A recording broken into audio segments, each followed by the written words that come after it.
Hello friends, welcome back to the new tutorial of the Ruby on Rails. Today we are going to learn about how to add the Bootstrap into your Rails project. Those who haven't subscribed my channel yet, please do subscribe my channel, and if you like the video, please do like, share and comment on my video. Let's get started. So currently I have already implemented the Bootstrap. Let's go with some Bootstrap buttons. Bootstrap button. I think we have already the Bootstrap. Okay, so can let's add the button primary if it is working. So let's go to the notification, not this, and to check the template file where it is. Where it is the template file, new. Okay, so let me add the button. We have a submit tag.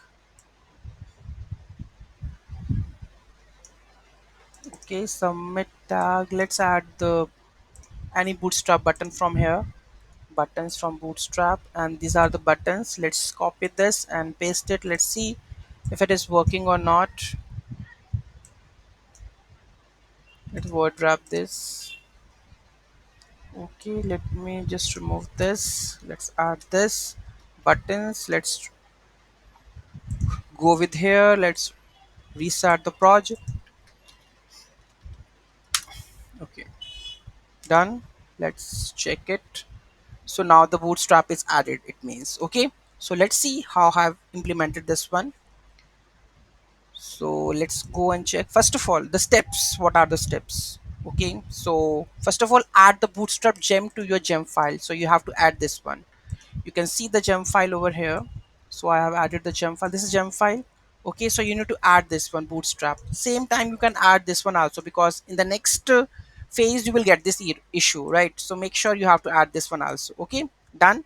After this you have to run a command for installing this one, that is bundle install. After the installation, what we have to do, in your application.css, which locates in the app asset style sheet, application.scss or css, it is application.css. Make sure rename this. Okay, and if I go and you can go and check this one, I have renamed this one. This is my style sheet, because Bootstrap belongs to a css application.scss, and here you need to add the Bootstrap.